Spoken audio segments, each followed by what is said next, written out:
नमस्कार। आज जो हम बात करेंगे आर्बिट्रेशन अधिनियम की धारा 34 के संबंध में बात करेंगे। ठीक है ना।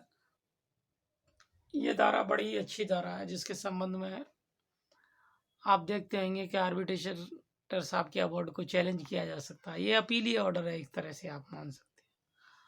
ऑर्डर 34 जो है ना, आर्बिट्रेटर साहब के ऑर्डर के संबंध में अपील करने की पावर रेस्पोनेंट या वादी को, दोनों को ही देता है। जो ये कहता है कि किसी को अगर ऑर्डर में कोई दिक्कत लगती है वो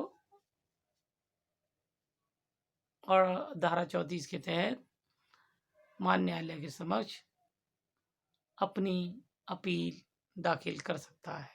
ठीक है ना। ज़्यादातर आर्बिट्रेटर जो वादी है उसी के पक्ष में अवार्ड पास करता है या डिग्री करता है ना। इसी तरह अन्य तरह की कार्रवाइयाँ होती हैं। ठीक है। लेकिन संपूर्ण मामले को समझते हुए आप इस तरह समझ सकते हैं, उपयुक्त मामलों के बाद क्या होता है। उसके बाद क्या होता है कि आप देखिएगा तो उपयुक्त कार्रवाइयों के होते हुए वादी कभी एक्स पार्टी हो जाता है, या फिर वो रेस्पोंडेंट कभी एक्स पार्टी हो जाता है, या पहुंचता नहीं है, या गलत अवार्ड पास कर दिया जाता है, तो उसके खिलाफ ज़्यादातर मामलों में 34 का जो लाभ लेते हैं वो रेस्पोंडेंट अपोजिट पार्टी यानी विपक्षी लेते हैं। ठीक है ना। इसी तरह आप समझ सकते हो उपयुक्त मामले में जब वो 34 की अपील फाइल करता है, 34 की अपील अमूमन डिस्ट्रिक्ट जज साहब के यहाँ फाइल होती है। हालांकि ये 34 की उस अपील के ऑर्डर आने के बाद भी एक और अपील फाइल हो सकती है हाई कोर्ट के अंदर। ठीक है ना। पूरे सिविल प्रोसेस के अंतर्गत किसी भी मामले में 2 अपील फाइल करने का अधिकार दिया गया है। ठीक है ना। 2 से ज़्यादा आप अपील फाइल नहीं कर सकते। और उसके बाद अगर आता है तो उस ऑर्डर का रिवीजन हो सकता है, और सुप्रीम कोर्ट में जाओगे तो एक SLP हो सकती है। ठीक है ना। और डबल बेंच की अपने आप में सुविधा होती है कि सिंगल बेंच द्वारा कोई ऑर्डर किया गया था, डबल बेंच के यहाँ आप लगा सकते हैं। ठीक है ना। ये मैंने आपको ये सारी जो स्थिति से अवगत कराया है, ये सुप्रीम कोर्ट तक की स्थिति से आपको अवगत करा दिया है कि किसी मामले को कैसे करके आप मतलब हायर कोर्ट तक आप लड़ सकते हैं। जो भी किसी को परेशानी होती है तो, या परेशानी के संबंध में कोई समस्या है तो। ठीक है ना। इस तरह आप समझ सकते हैं कि आर्बिट्रेशन के ही अवार्ड नहीं और अन्य तरह की अपीलें भी 2 अपीलें ही करने का अधिकार किसी भी व्यक्ति को प्राप्त हुआ है। इससे ज़्यादा अपील प्राप्त करने का किसी को नहीं है।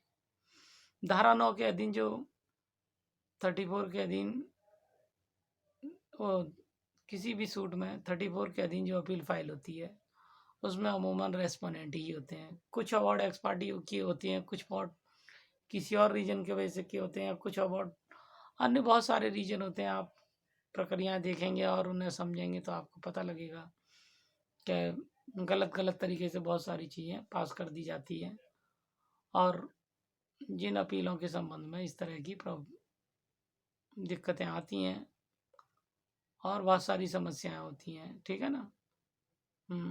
अब हम जो आपको बताना चाह रहे थे, मुख्य बात यह है कि जो धारा 9 की जो अपील होती है वो डिस्ट्रिक्ट जज के यहाँ फाइल होती है, और वो फिर किसी भी ADJ के यहाँ हस्तांतरित कर देते हैं, और वो कोई भी ADJ रैंक का आदमी उस अपील को आर्बिट्रेशन की धारा 34 के अधीन जो भी अपील फाइल है उसके संबंध में कोई भी ADJ रैंक का अधिकारी उस अपील को सुन सकता है और उसका बारीकी रूप से परीक्षण कर सकता है। जो कानून के प्रक्रियाओं को ध्यान में रख के अगर आदेश पारित नहीं किया गया है तो उस अवार्ड को वो सेट असाइड या खारिज या अर्थहीन घोषित कर सकता है। ठीक है ना।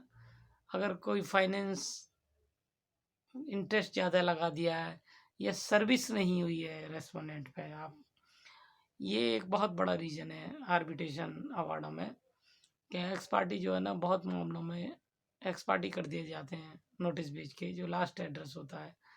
जबकि बहुत बार ये होता है कि रेस्पोंडेंट को वो नोटिस प्राप्त ही नहीं होता है, और उसकी एक्नॉलेजमेंट कहीं भी रिकॉर्ड पे नहीं होती है, या फिर उसकी सर्विस नहीं होती है।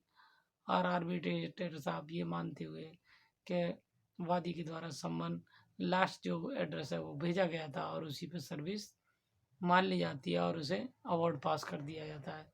जो बाद में जब लोग चैलेंज करते हैं धारा 34 के अधीन, तो इस तरह के अवार्डों को मान्य न्यायालय के द्वारा कई बार नष्ट भी किया गया है, क्योंकि उपयुक्त मामले में सभी चीज़ों का उचित ढंग से ध्यान नहीं रखा गया है, जो एक कानूनी प्रक्रिया के अधीन रखा जाना चाहिए था।